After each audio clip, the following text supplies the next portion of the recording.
Labvakar, dārgie skatītāji! Kārtējais vakars ir klāt, 9:30 un raidījums Nāc TV. Par cik? Pavasaris vairs nav tālu aiz loga un sāk jau palikt siltāks un sniegs ir nokusis un uz ceļiem sāks pamazām parādīties riteņi. Tāpēc pie sevīm šovakar es esmu aicinājis meistaru, riteņu meistaru, kurš jau ar to nodarbojās 10 gadu un kā pats viņš jau tagad pasmējās, ka drīz uz viņu pie veikala, kad atnāks bērni, jau sauks pa onkulu. Tāpēc iepazīsties Kalvis. Labvakar, Kalvi. Labvakar, Kaspar. Jā. Kalvi, sāksim ar to, kā tu nonāci pie šitās profesijas? Kāpēc tu izvēlējies tieši darboties ar riteņiem? Kas bija tas pavadiens uz to, lai ar to nodarbotos? Nu, tas īsti nebija tā kā gluži pavadiens, vienkārši laiku kaut ko darot, strādājot, sanāca nokļūt velosipēdu sfērā, ja, teiksim. Un tas viss sākās, teiksim, tā mācīšanās, viss bija pilnīgi no pamatiem. No sākuma es vispār neko nesapratu no riteņiem, kā tādiem no velosipēdiem. Un, principā, pašmācības ceļā un arī daudz bijušie kolēģi palīdzēja, un tā es arī to visu apguvu. Bet tādā ziņā jau, ritenim tā uzbūve, skatoties no malas, izskatās ļoti vienkārši, bet īstenībā jau protams, tur apakšā stāv kaut kas daudz, tas nav kādreizējie skoļņiki, kurus tu paņem un izjauc to. Nu, jā, tā ir.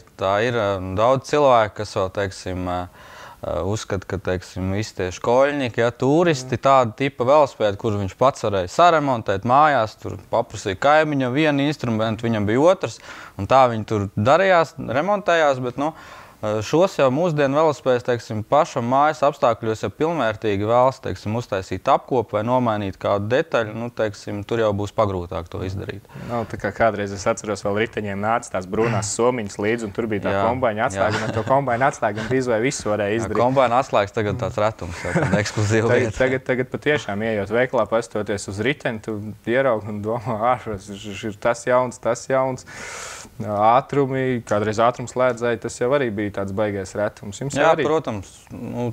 Šobrīd ir tā, ka visiem pārsvarā velosipēdiem mūsdien ir ātruma pārslēdzēji sākot no 3 ātrumiem un beidzot, teiksim, sporta riteņiem, kuriem jau ir tie 30 ātrumi. Tas ir priekšā ir 3 zobrati un aizmugurē jau ir 10 zobratu bloks jau stāv. Uzreiz vēl viens mazs jautājums par to. Es esmu diezgan bieži arī ziemā redzējis, ka cilvēki brauc ar riteņiem un tie laikam jau vairāk ir kā kurjeri un vēl visādi. Tie ir tādi ziemas izdzīvotāji. Viņiem ziemas riepas nav jāliek? Principā var likt arī ziemas riepas. Velosipēdiem ir tāpat kā automašīnām, ir riepas ar šipiem, ar ko droši var braukt ziemā. Ja, teiksim, ja ir apledojis veloceliņš, tad nav jābaidās, var droši braukt, teiksim, tā. Bet, obligāti ziemas riepas nav velosipēdiem. Bet viņiem ir visādi, viņi tur ziež želējas visu sējai, lai neapsaldētu. Tad es uzreiz paprasīšu, kāds ir tas optimālais un, teiksim, tāds ķermenim draudzīgākā temperatūra, pie kuras mēs tad pavasarī varam sākt braukt. Man jau liekas, ka būtu tie kaut kādi, plus grādiem ir jābūt noteikti kaut kādi, ja ir tie plus 5 grādi, ja, tad, teiksim, ir jau tā braukšana ir jau tāda komfortablāka, ja, teiksim, nekā ir, ka 0 vai kaut kāda -2, ja, kā ir no rītiem ir jau vēss, ja, tad būtu ok jau. Bet tas, protams, kā kurš cilvēks, ja, teiksim, cits arī brauc, kā tu minēji, ka ziemas braucēji, viņi brauks arī -10 grādos putni, ja, tas ir kā kuram cilvēkam. Jā, tas visādi. Es brīžiem viņu abrīnoju, bet es pats iedomājos, ja man būtu -10 grādos jākāpj uz riteņu un jābrauc, es nobeigtos. Jo tur ir jābūt laikam rūdītam cilvēkiem. Jā, protams. Tur. Viens.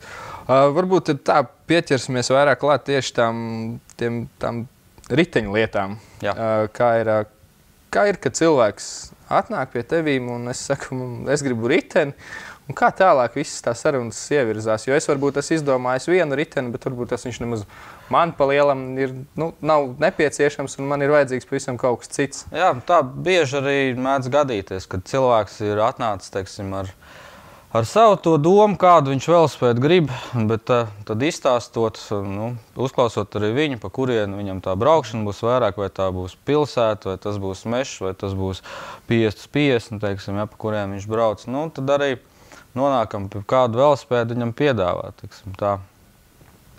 Nu, ir, teiksim, tā izplatītākie divi tipi velospēdi. Tas ir kalnu velospēds, kā šis, ja, teiksim, kas standarta kalnu tipu divritenis, un otrs ir tā kā pilsētas velospēdi.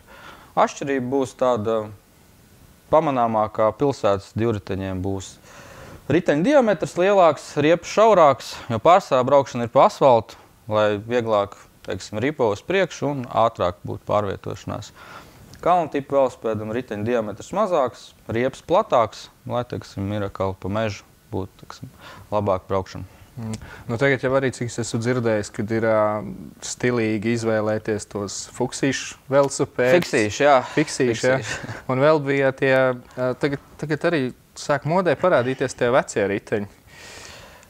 Jā, tādi tā kā veco laiku, kā kaut kas ērenpreis tipu, tādu stilu velosipēdu. Tā kā jauni nāk vai restaurēt? Nē, ir daudzi, teiksim, tādus atrod kādu, neatrod viņam, teiksim, ir tāds velosipēds vecs, viņš labprāt viņu, jo mūsdienās ir kaut kādas iespējas, ir ļoti daudz, teiksim, un viņu var pārkrāsot, teiksim, sataisīt visu, teiksim, salikt jaunas detaļas visādas, un no tā vecā viņš jau, teiksim, kļūst diezgan tāds mūsdienīgi, bet ar tiem veciem rāmjiem, izliektiem smukiem. Tagad jau visādi. Es pat esmu redzējis uz ielas, kad ar veciem bērnu ratiņiem atjaunoti pilnīgi tos, kur es neatceros, laikam Liepājā, ja viņus ražoja, vai kur es tā uzreiz nepateikšu. Nākošais pavasaris ir iestājies, sāk palikt silts laiks, es izēju uz balkonu, paņemu savu riteni, eju lejā, braucu, un man kaut kas nav. Kaut kas neiet, kaut kas ir ierūsējis, kaut kas iečīkstējis, kaut kas negriežās. Kas ir tas, kas man būtu jādara? Man noteikti gan jau, ka būtu jāvada ritenis pie kāda meistara, un otrs ir tas, ka ir kaut kādas lietas, kuras es varu izdarīt mājas apstākļos. Gan jau, kad... Jā, protams, pamatlietas var izdarīt tādas elementārākās lietas, teiksim, kad tu paņem kādu saka to riteni no tā balkona un izēj tagad uz ielas pirms sāktot braukt, to var izdarīt tā kā pats. Teiksim, pirmais, pārbaudīt tā bremzes, vai viss tas strādā, vai kaut kas nav pa to ziemu tur nocies, vai kaut kas nav trosas, teiksim, vai viņas nav ierūsējuši paspēdot bremzes, tur jau būs skaidrs, vai ir vai nav. Nākamā lieta - riepas. Riepas noteikti būs pa ziemu izlaidušas gaisu. Teiksim, tad būtu jāuzpumpē riepas, ja ir pumps, vara pumpu uzpumpēt, ja nē, tad ir tuvākā degvielas stacija un degvielas uzpildes stacija, un tur ar kompresoru droši var piepumpēt riepas. Nākamais būtu vēlams noteikti ieļot ķēdi, jo ķēdi noteikti būs pa ziemu bišķiņi ierūsējusi, vai arī, teiksim, kas smērvēl bijusi, viņa vairs tur nebūs. Ko izsaka tieši tā eļļa, kad eļļo viņus tās ķēdes, jo es atceros, kad kādreiz es savam ritenim, tā liekas, nevienu reizi nedēļu. Jā, kādreiz bija solidols un viss darīja solidolu. Bija milzīgi čupa ar solidolu un tā arī brauc. Šeit, teiksim, velospēdam ar ātrumiem pirmkārtām nedrīkst tādu solidolu neko lietot uz ķēdes.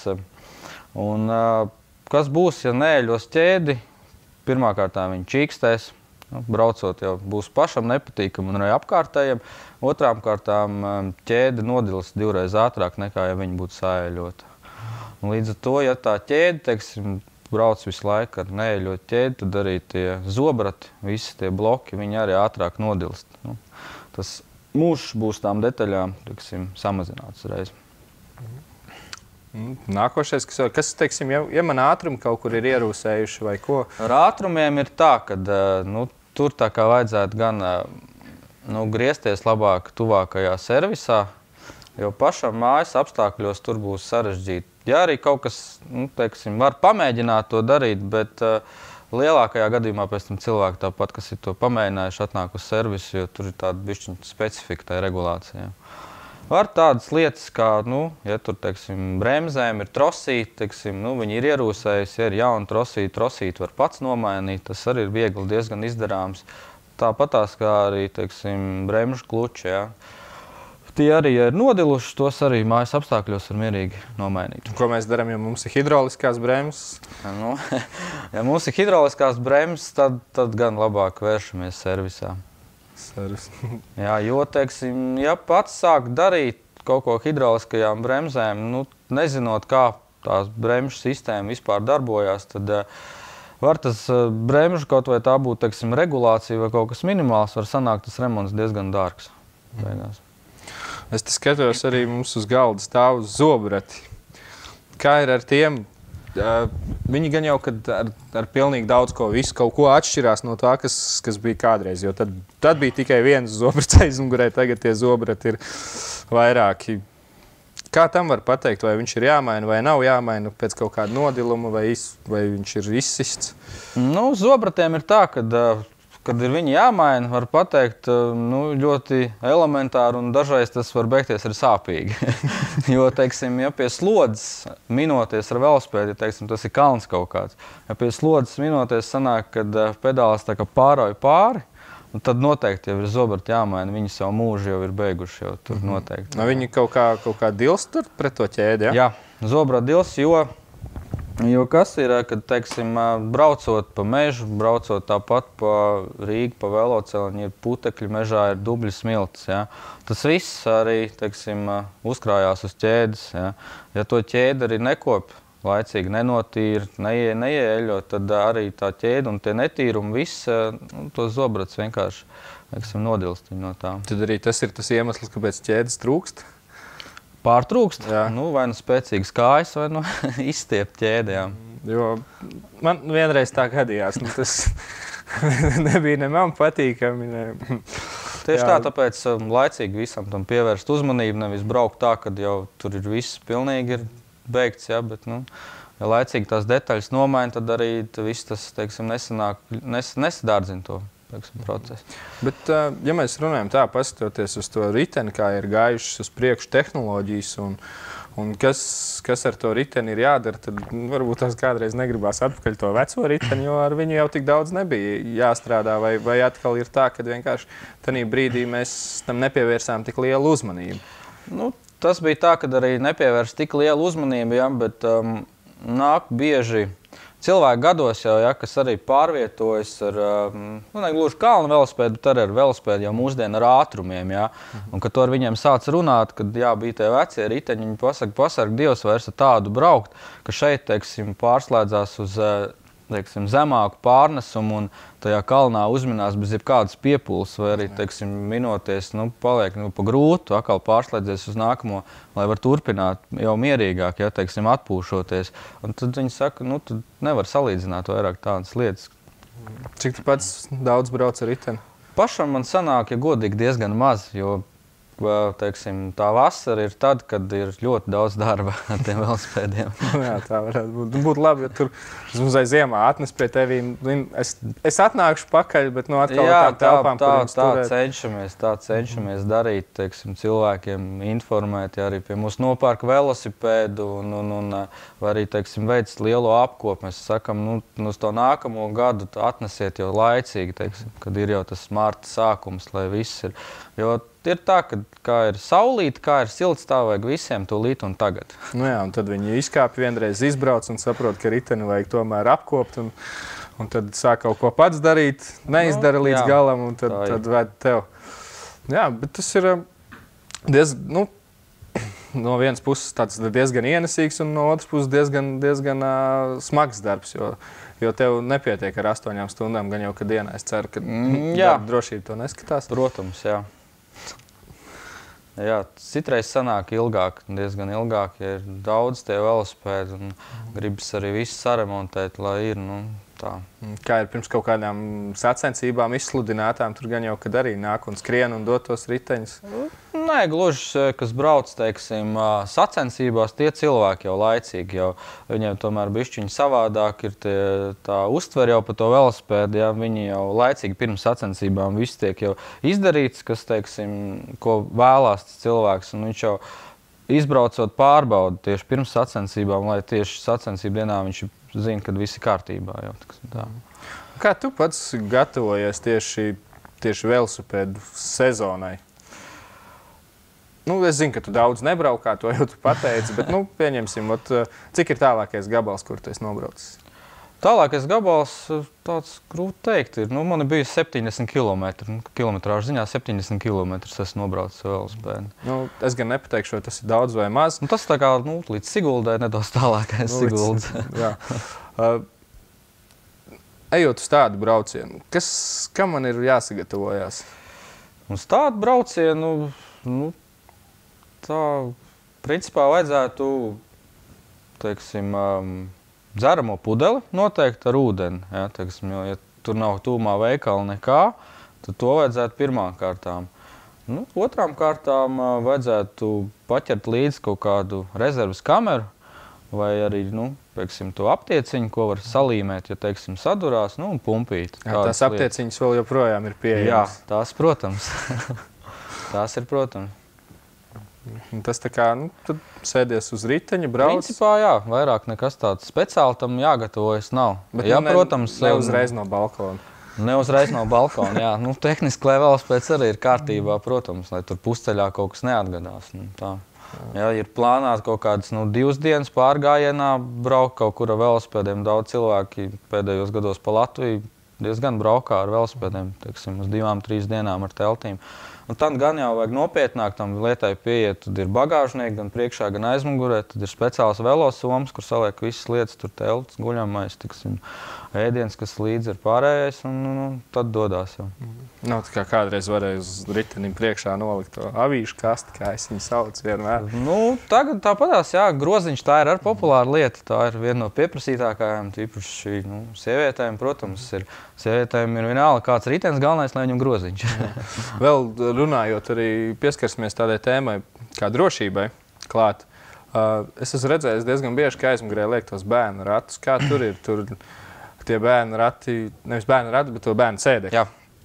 Vai to sēdekli arī ir tā, ka labāk es viņu pats pielieku, vai es tomēr uzticu? Sēdekli principā var pats pielikt, tur praktiski nekā sarežģīta nav tajā visā. Parasti arī, ja cilvēks iegādājas bērnu to kresliņu, mēs arī detalizēti izklāstam, viņam izstāstam, kā viņu piestiprināt. Un arī jābūt vienmēr ir velospēdi, kam to vienkārši fiziski nevar izdarīt daļa rāmju ģeometrijas, kaut kādas rāmju specifika, teiksim, tā ir kam nevar, bet tā var pats to droši izdarīt.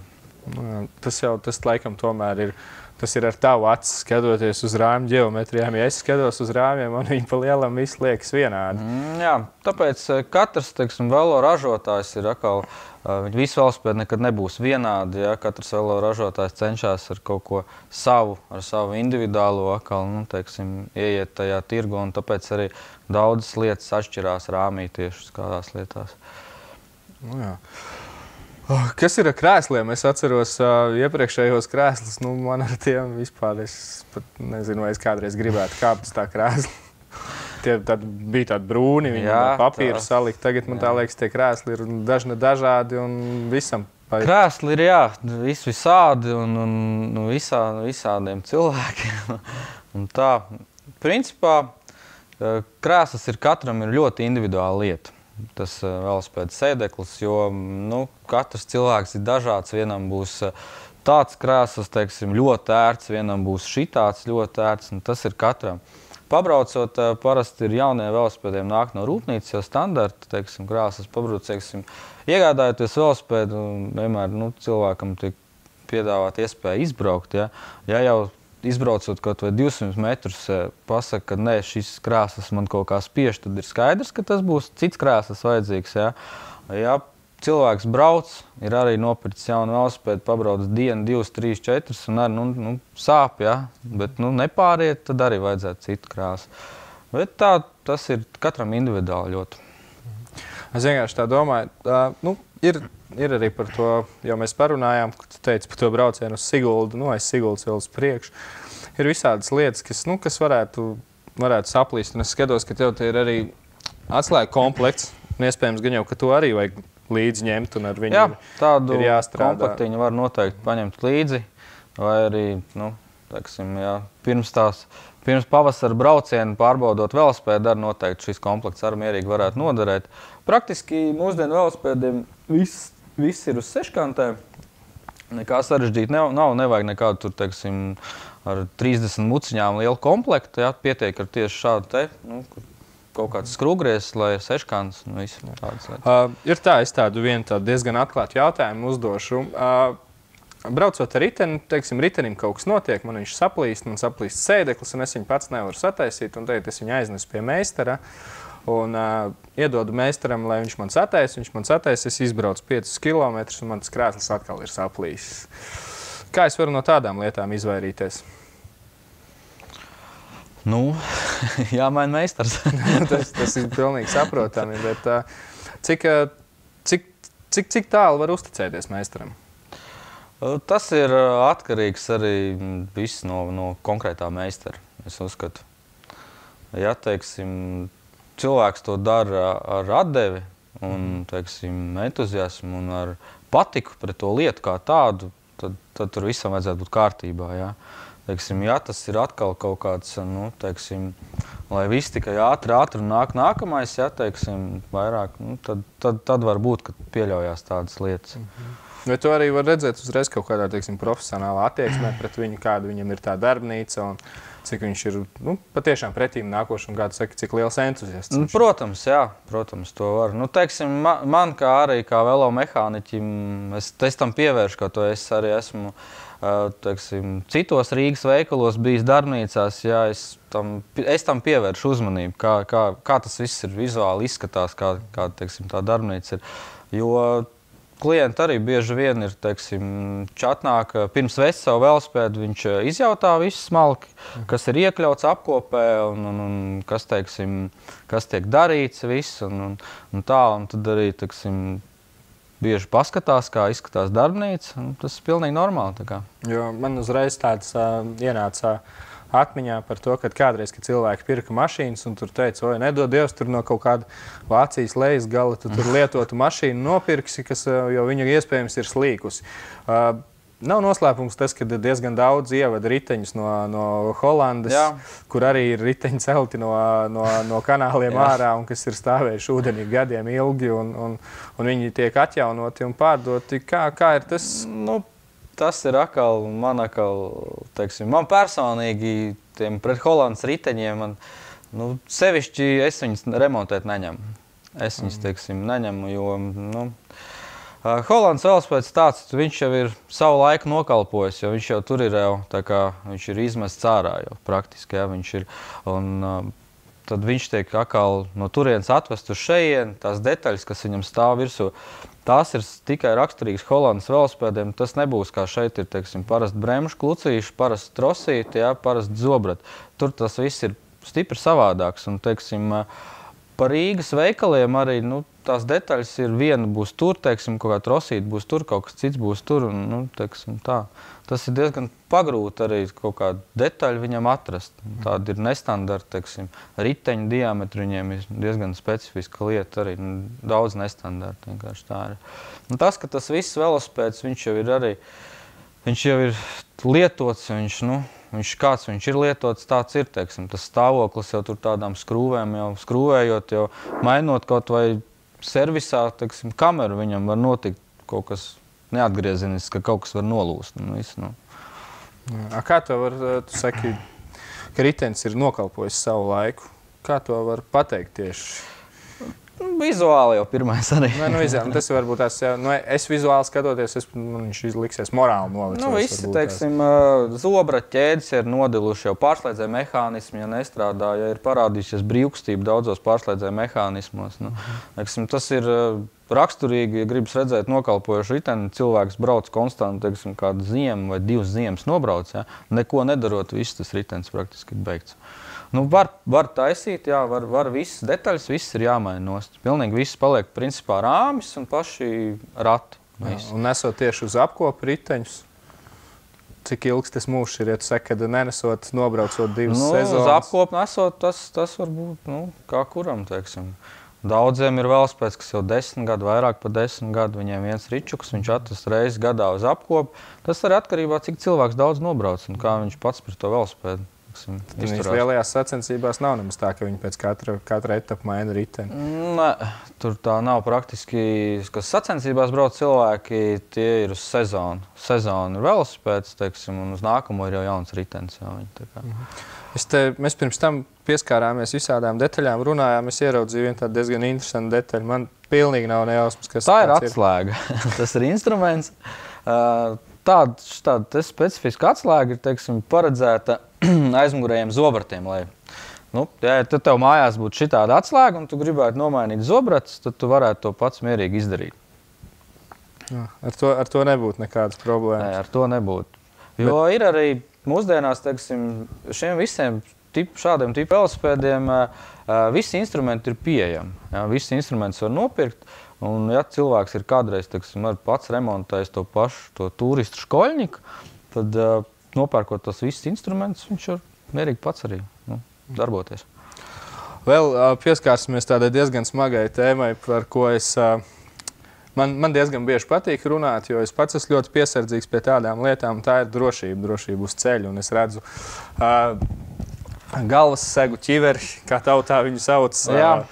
Kā ir ar tādām? Vai cilvēki sāk aprast ar to, vai viņi ir beiguši kautrēties, jo man skolas laikā tādas galvas nedabūtu. Pēdējos gados ķiveres ir kļuvušas populārāks, jo daudz pārvietojās pa Rīgu, pa veloceliņu, pa brauktuvi, tad ķiveru vajadzētu.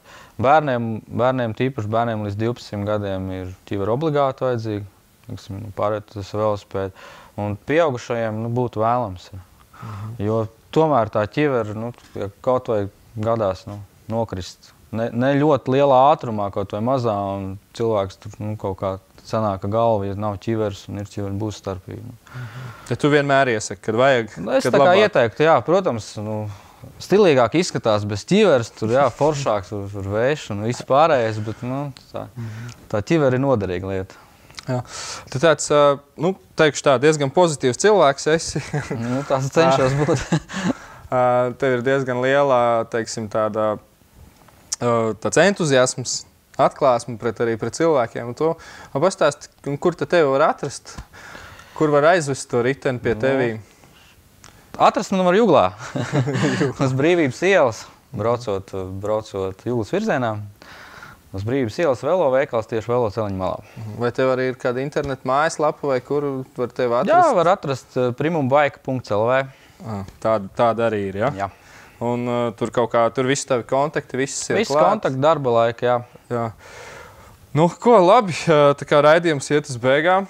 Laika mums vairs nav daudz palicis. Es domāju, ka mēs ar šito varētu atvadīties un beigt. Pirmkārt jau tas ir... Neturiet pārāk ilgi savus riteņus uz balkoniem, vediet viņus pie kalvja vai vediet viņus uz apkopi vai veiciet apkopi paši.